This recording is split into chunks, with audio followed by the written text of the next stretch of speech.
Welcome everybody to Details About Details, Designing Microinteractions. I've had the experience of working with many of you, but for those who don't know me, I've been at Cerner about 5 years. I'm an interaction designer and a team lead as part of Cerner's user experience team. And I want to start with a quote. The quote is from Charles Eames, and what he says is, "The details are not the details, but that they make the design." And that's what I want to talk about today. I want to start with a little bit of audience participation. It's not going to be awkward, at least I hope. By a show of hands, raise your hand when I ask this question. If the answer is yes, raise your hand and just keep it up. If anybody knows somebody who has breast cancer, please raise your hand. If you know somebody who has Alzheimer's, raise your hand. And if you know anybody who has or is battling or has battled drug abuse, raise your hand. So look around, there's a lot of hands in the air. And this is not at all what my talk is about, but I use this to illustrate that in healthcare, we're trying to solve a lot of very big problems. All these conditions are very big and they're very complex. But what we fail to do a lot of times is focus on the smaller pieces. And so Dan Safer says that design is not just about solving wicked problems. It's also about focusing on the smaller pieces. The smaller pieces make things seem magical and make you feel like details have been paid attention to. I want to use a metaphor here. If we think of crafting experiences or crafting software like building a house, the first things you do are always, make sure the ground is laid, soil is packed, and then you lay the foundation. Once you're sure the foundation is level and sturdy, you start building upon it. And once the walls get erected, you start putting in things like roof, attaching the roof trusses and putting those things on. And at some point along the way, the house is not finished until you pick out the doorknobs. And this is a small detail, and it's not essential to the structure of the house, but it's a detail nonetheless, and one that takes an experience of the house from being somewhat functional to one that is enjoyable. And so what I'm going to talk to you guys today is about picking out doorknobs. So let's get started. Microinteractions, what are they? Well, microinteractions are tiny interactions, as you may have been able to tell from the name, that do one thing, and they do one thing well. Some examples are logging in, giving a rating, toggling a setting, setting a favorite, adding a comment, those types of things. They can also be something like making toast, or using a toaster is a great example of a microinteraction. It's a small thing that does one thing well. I'm going to focus on more screen-related UI elements, but most of the appliances that we own are based off of a microinteraction. They're doing one thing, washing dishes or making toast. A good example is the Facebook app icon. It does one thing. It's one that we're probably all familiar with. It does one thing, and that one thing is you tap it, and it launches the Facebook app. And so it has, that's what it does, and it does it very well. You guys, or at least most of you, I hope there was enough, received these handouts when you walked in. And they kind of give an overview of the different parts and pieces of a microinteraction, as you can see towards the top here. Unfortunately, due to time, I had to cut a lot of this out of my talk, and by a lot of it, I mean all of it. So I won't be going into the parts and pieces of what a microinteraction is, but what I want to talk about is this latter half, and about the principles that we can use in our process to make these microinteractions more effective and more elegant. And these are the principles that I'll be talking about. Bring the data forward, don't start from zero, remove and absorb complexity, speak human, and prevent human error. So let's grab the first one. Bring the data forward. What does this mean? Within every system, there are different layers of data. In the design world, or actually probably many of you are familiar with the term called progressive disclosure, which basically says we're not throwing every piece of information that we have at the user at once. We allow them to discover it over time. Let's bring up the Facebook app example again and think about how we use this app icon. There's two kind of main scenarios, I think, when we would use this. The first one is sometime when you're trying to kill time. So you're at the grocery store, there's a couple people in line in front of you to check out. You know you're going to be waiting a few minutes, so you pull out your phone, launch the app, and you look at whatever's there. That's the first scenario. The second scenario is augmented by this little badge that comes up. So this badge says, hey, there are 6 pieces of information that Facebook thinks that I might want to be aware of. So in this instance, you might be interacting with going down to check your mail on your iPad, and you see that, hey, there's 6 notifications from Facebook, from my friends and family, and that sounds a lot more fun than checking work email. So I'm going to dive into that. So the concept here is they've taken a small chunk of information from a layer within the app and pulled it a level higher. And so we've brought that forward to inform the decision of whether or not the user wants to interact with this piece of the interface or not. Windows Live Tiles takes it a step further and will actually bring up posts from your friends and kind of cycle through these. So they add even more data here. They bring more data forward. It's the name of the person, their post, in addition to how many notifications you have, and a way to launch the application. So the first question we're looking for in this principle is what data is important. And the things that we need to ask ourselves is the first thing, what information is available to us? Once we know that, we can start asking the question about what pieces of that information is important. Because we know we can't deliver everything at once. That would be very ineffective. So what slices or what chunks of those different pieces of information are going to be important to the user? Next is, when should we present that information? Because all this information is important usually at different times. And so thinking about when we present the information, we can better align the information with when the user needs it, if we ask this question. And the last one is looking at the context within which you're providing this information and making sure it's appropriate. And I'll kind of get into that with the next couple slides. So I want to start with an example that we're probably all fairly familiar with. This is PowerChart, if you're not aware. And what we're looking at here is the documents component within a workflow page. And so we're reviewing documents.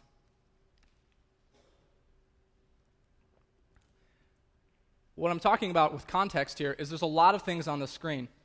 There's a lot of things that the user is trying to digest, and there's a lot of things that our nurses and physicians are doing within PowerChart to care for their patient. So keep that in mind as we go forward. The first thing I want to highlight is this is one of the ways that we've brought data forward. Within this documents list, we've brought a few pieces forward. The name of the document is listed, the author, and then I believe it's the last time it was modified is listed. This information is important because at this time, it informs the user about which document they might want to click to view next. If it was just the name of the document, it might be very frustrating because they're not sure if they're looking for somebody from a specific author. They might repeatedly touch the wrong document. The wrong document will load. They'll be frustrated to have to load up another one. So by assessing what data we need to bring forward for them to make their decision, this makes us much more effective. Another example on this screen, which is a much more subtle one, is this criticality indicator next to the labs component in the navigator. And what this is indicating is that there are critical lab values somewhere within the labs component that we think the user might want to be aware of. Now you notice, again, I'm talking about context. This is a much more subtle alert. And it's for good reason. That doesn't need to command as much attention. What we're saying here is, as you're browsing this list of components that you can navigate to, here's a small hint that, hey, there's something in the labs component that you might want to be aware of, and you might interact with in a different way than you might otherwise if there was no critical indicator there. A great example of bringing data forward is Google. So you can see on the left, I've searched for the Kansas City Royals. And Google knows that when somebody is searching for the Kansas City Royals, generally they're probably looking for a few different things. Namely, when is the next game, or if there's a game going on, what is the score of that game, as you can see. And so it's used what it knows about me to present the pertinent information at the pertinent time. On the right, I've searched for Oklahoma Joe's. And again, it does the same assessment of, it knows that when its users are searching for a restaurant, they're probably looking for one of a few things. Can I look at the menu quickly? What are the hours? Can I contact them, or where are they located? And so they've brought all of that information forward rather than providing a dumb list of links and saying, here, go to their website and figure it out. They've taken that a step further to augment my workflow. Again, I want to talk about context here, because the context with which we're searching in Google is very different from when our physicians are treating a patient within PowerChart. There's a lot less going on here, and really I'm just searching. There's not a whole lot else to it. And so we're able to successfully bring way more data forward without complicating things or making it very cumbersome. So something to keep in mind there. Not sure why this slide is in here, so I'll skip it. Principle number 2, don't start from zero. This principle is talking about there are a lot of information that our devices capture and that we know about our users. So how can we use that information to provide a better starting point for our user? A great example is the Yahoo Weather app. Now, when I launched Yahoo Weather for the very first time, I have not configured it with any locations. I haven't said, okay, I live in Olathe, Kansas, so that's one of my favorite locations. I often visit Eldon, Missouri, because I go to the Lake of the Ozarks. It knows none of that. But instead of presenting me with a screen that says, hey, Damien, we don't know anything about you, you haven't configured anything, please set something up, it uses the geolocation in the iPad to say, well, we don't really know anything about Damien, but what we do know is that the device is in Kansas City. So at a very minimum, we'll show Kansas City's weather. And they're probably pretty accurate most of the time about this is what people want to see is the weather right now. So they've used that information to give a better starting point. So the questions we should be asking when we're not starting from zero is, what does the system know? And there are a lot of things that the system captures. Systems are getting more sophisticated, and sensors, as we've seen, are kind of exploding. So there's a lot of different pieces of information that we know about the device and potentially about the user as well. So how can we use this information? Wouldn't it be great if the PowerChart Touch on the iPad used the ambient light sensor within the iPad to switch from a normal light to a low light theme when it detects that a physician has entered into a patient room in the middle of the night, if they're doing rounds, so they're not blinding their eyes or waking up the patient. We're making the assessment for the user about what we reasonably know that they want to do, rather than forcing them to go into a setting and say, I want this low light theme. A good example in the industry is the Dropbox installer instructions. You can see what it does is it recognizes what browser you're coming from and prevents the set of instructions that's pertinent for that browser. So rather than giving you a generic set, it says what do we know about what's happening here, and providing a more specific set of instructions that make it easier for the user to install its product. Another example is the dictation on the, on an Apple laptop. When you dictate on an Apple laptop, it detects the fan speeds within the device. And it will actually slow those fan speeds down while the dictation is going. So it uses what it knows about what the user is trying to do, which is dictate something. And the goal is to dictate something with accuracy. And if we can increase that accuracy by lowering the fan speeds, it does it automatically for you. The next question is, now that we know a little bit about what the device is capturing, what can we know about the user? We actually know a lot about our users if we stop and think about it, or stop and do the investigation to figure out what are they trying to do. So some of the things we try to use is, can we come up with their past behavior, their history? What are their tendencies? Do they have preferences? Have they marked anything favorite? So this is a manual process, but have they told anything to us specifically that says, I like these things, or whatever? And we want to use these two pieces of information to inform the next step, which is, can we figure out what their next likely action is? If we can determine what their next likely action is, then we can facilitate their workflow. We can make things more prominent. If we know that they're going to be doing an action, can we make that action appear more prominent on the screen? Can we make suggestions for them based off what we think they're trying to do? Or could we do that for them? Can we actually just do something automatically? And I'll show them some examples. A good example of in the industry is proflowers.com.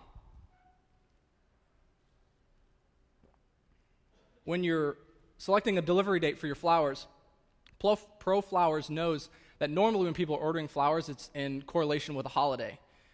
So rather than forcing its users to go to their calendar and figure out when is Mother's Day, when it's Father's Day, it presents the next holiday face up right below the date selection box there, allowing it to facilitate the user's decision about when they want their flowers delivered. Another example is the Pocket mobile app. This is an app that I really love, and if you're not familiar with Pocket, what it does is allows you to download and cache web articles for reading later offline. And the way you do that is you basically select the URL and say, save this to Pocket. But what Pocket does is, especially on a mobile device, this is helpful. When you come from your mobile browser with a URL copied to your clipboard, it immediately notices this, and it says, hey, we think that because you have a URL copied to your clipboard, maybe you want to add this to your reading list. Is this the case? And most of the time it is. So rather than forcing me to go through the manual process of add, paste, and submit, I can just do a one-touch action because the system has helped me out based off what it knows about what I'm wanting to do. Another example that we're all probably familiar with is one of the automatic variety, and it's with Microsoft Link. What Link does is it basically just looks at your meeting schedule and says, hey, Damien's in a meeting, so we'll flip his status.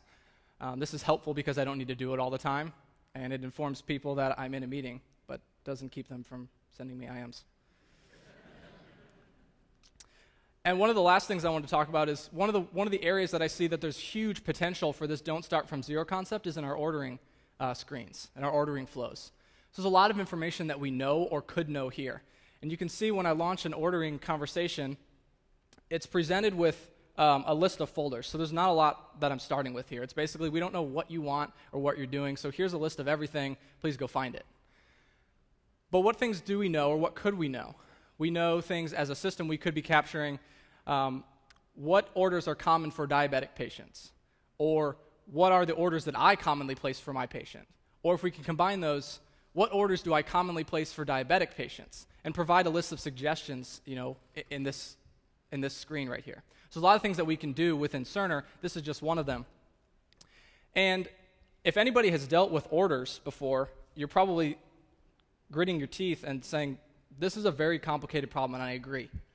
This is not an easy solution. I'm just using it to illustrate a point. But the fact of the matter is that our systems are extremely complex. There's a lot of complexity within the EHR space. And that brings me to my next point, which is how do we remove and absorb this complexity? There's a law of conservation of complexity that was created by Larry Tesler. Larry Tesler is the gentleman who you probably haven't heard of, but is responsible for creating the cut and paste, or copy and paste functionality that we all love.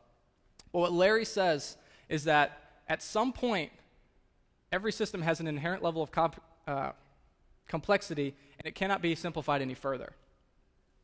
So our question as designers, and when I say designers, I'm not talking specifically about interaction designers. I'm not talking about visual designers. I'm not talking about anything specifically to the user experience team. I'm talking about all of us, because we are all designers. We're all designing solutions to these big problems that I referenced earlier. And the question becomes, what do we do with this complexity? So we want to be a complexity sponge. Let's take a look at this complex model.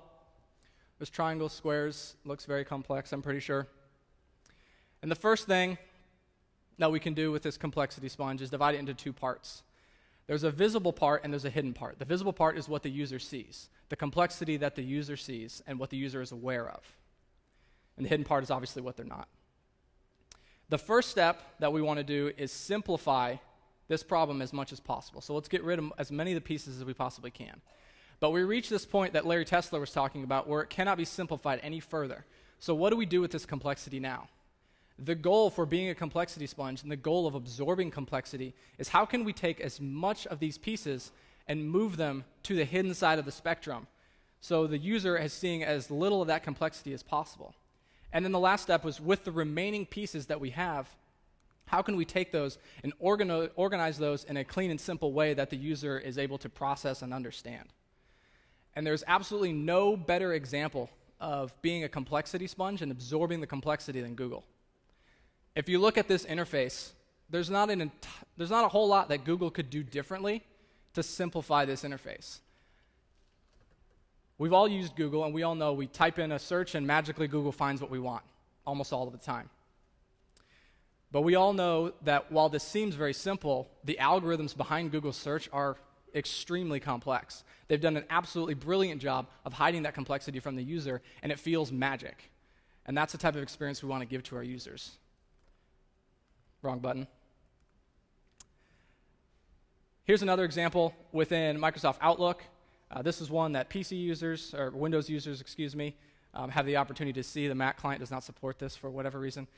But basically, when I'm trying to schedule a meeting, it gives me this little bar over here. I know I've selected, I want to have a meeting with Luke Kenninger and Jay Vaglio. I want a 1-hour meeting, and it gives me these slots that say, hey, this is when these guys are free. I have to do this manually, but basically the system can do it far more quickly and far more effectively than I ever could. So why are we forcing those things on the user when the system can handle those and present them with what they're looking for, which is a suggestion about what their time is? The fourth principle is speak human. This may sound a little funny, but there's a good quote from software designer Alan Cooper. What he says is, if we want our users to like our software, we should design it to behave like a likable person.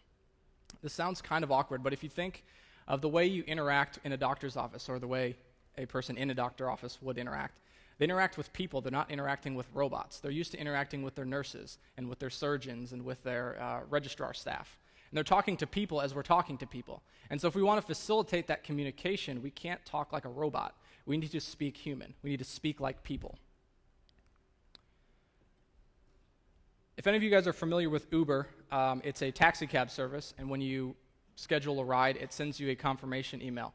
And look at the subject line here. It's fairly standard. It says, here's the confirmation number, the date, and the time. So this is a generic kind of way we'd expect things to happen. But what Uber's actually done is transformed the way they give this message in a way that speaks much more like a human would speak to another human. And what this does is lower the barrier of, quote, hatred that we may have for our systems, because it's speaking in a way that I would easily understand. And so it says your Friday evening ride with Uber. That's very easy to understand. And if I was, getting a cab for myself and my wife, that's kind of how I would talk with her as well. I'm going to illustrate this with a story. About 2 months ago, my 2-year-old daughter had a cold, and so I was in the doctor's office with her, with our doctor, our primary physician, Dr. Burns. And as we were in the room waiting for Dr. Burns to come in, we heard him come out of the room next to us and walk by the nurse's station. And he asked about the patient he was just seeing. He said, his nurse's name was Allison. He said, "Hey, Allison, did Charles have any allergies? I didn't see anything in the chart." And Allison turns and takes the chart from him and says, "Hey, let me check, let me look." After a few seconds of looking, she returns and says, "No results found." And Dr. Burns was not amused. The point here is, if this is not the way we expected Allison to respond, by the way, this didn't actually happen, or didn't happen like this, I should say.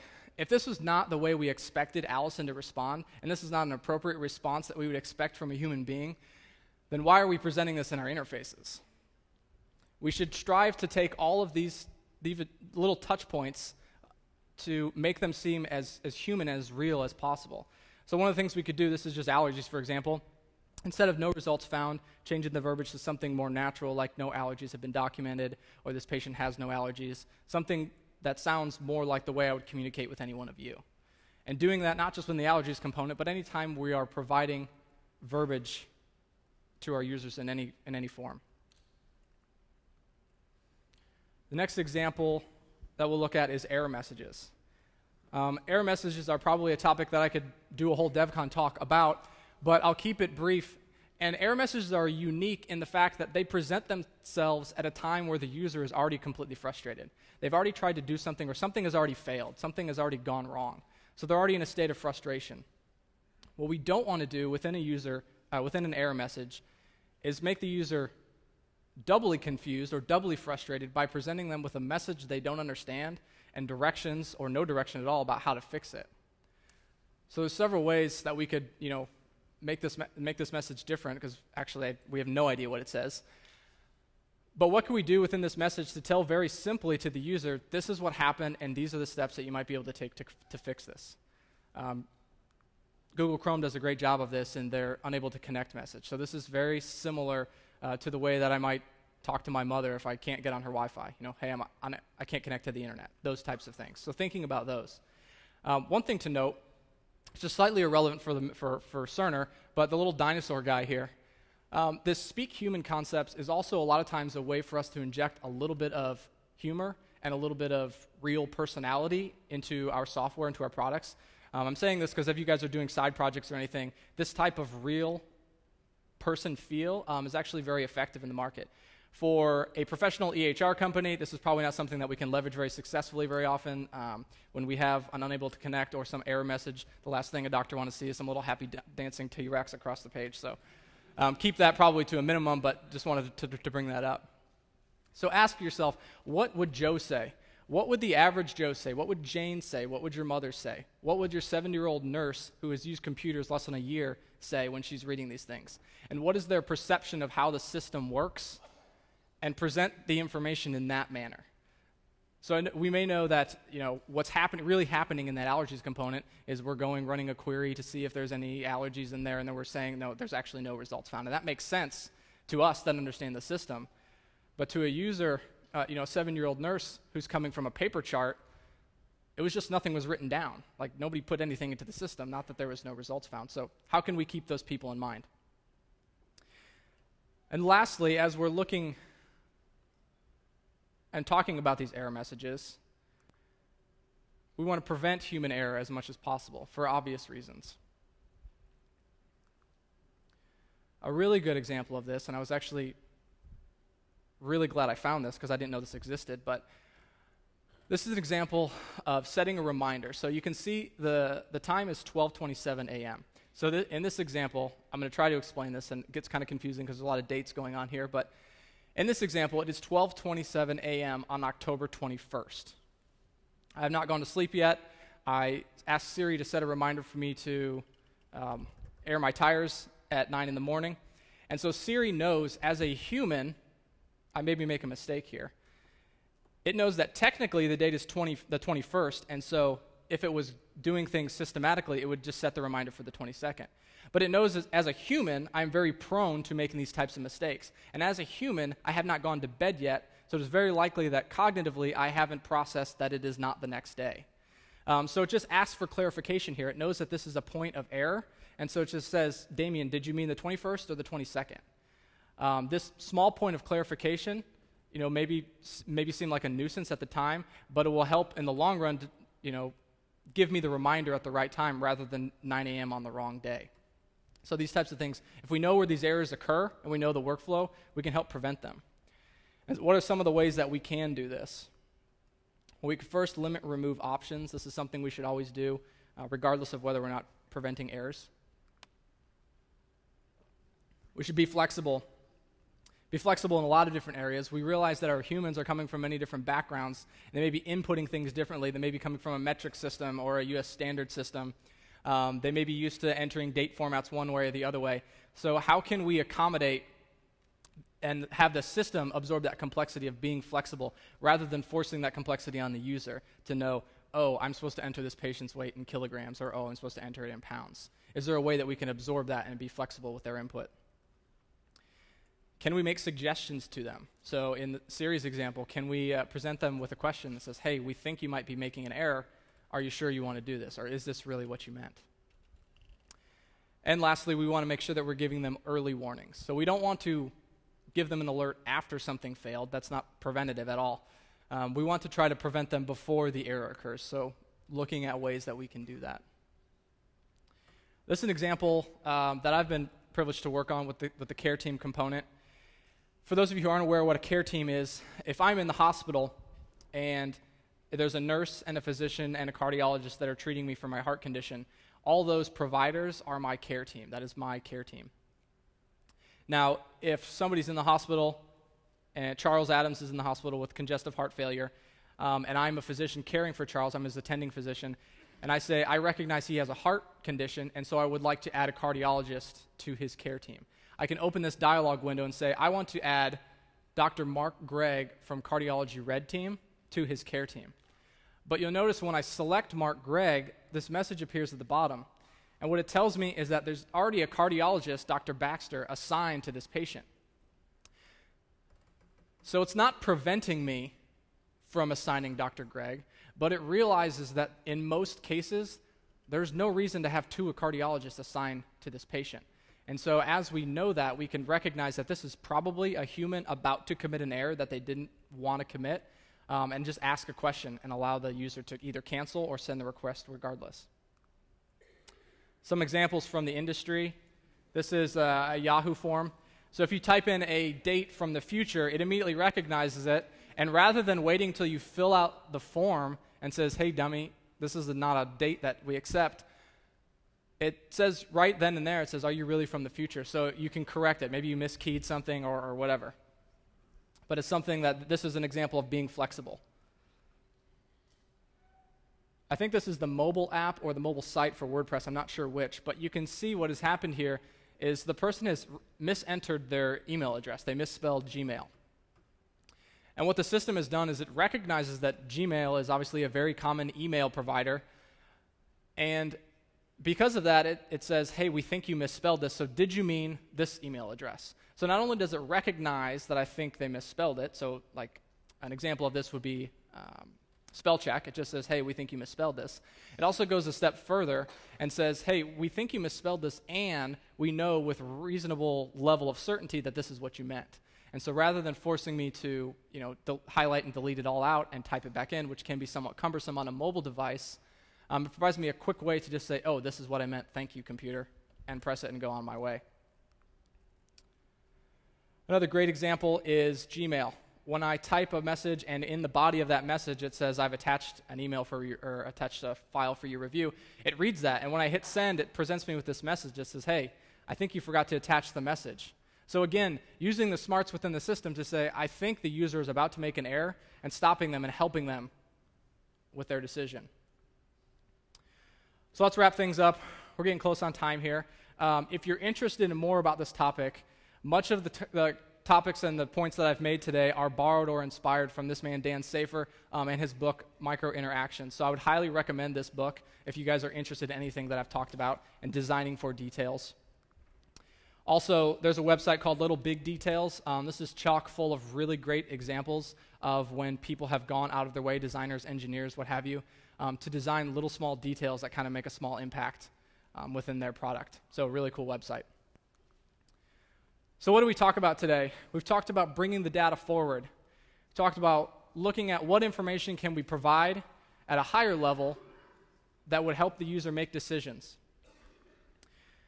We've talked about not starting from zero, about looking at all of the multitudes of information that we're receiving about the patient, about our users, and the system is capturing about the system, its status itself.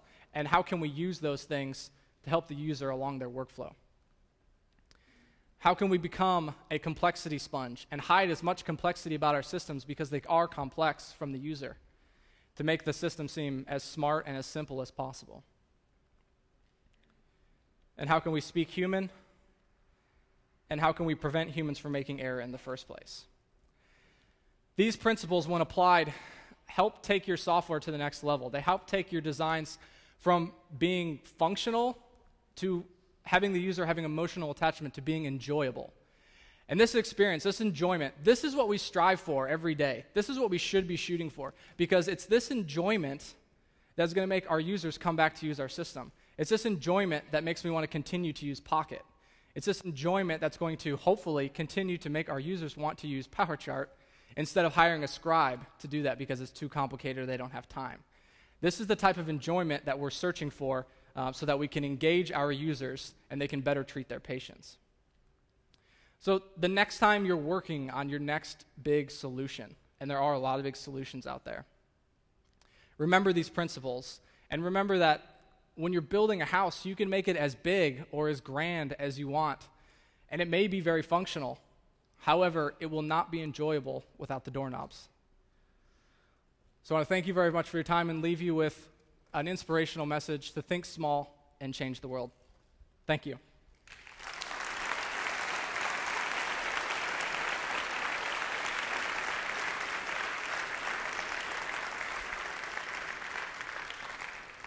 So I think we have about 5 or 6 minutes. Does anybody have any questions for me about microinteractions or the details, principles about them? So the question is this a decision that should be made on the interaction design level? And the question is not necessarily, no. This is hopefully something, as architects and engineers, a lot of times you guys have a lot more visibility to the capabilities of the device, the capabilities of the system, and the information that may be available. As interaction designers, we always want to question these things, but I think it's everybody's responsibility to help provide that. If we know some information is available, as interaction designers, we can help provide guidance, but I don't think it's ultimately our responsibility. It's kind of, hopefully it falls on the shoulders of everybody. Yeah. Yeah, absolutely. I think regardless of the user, whether it's an engineer or whether it's a nurse, the principles are exactly the same.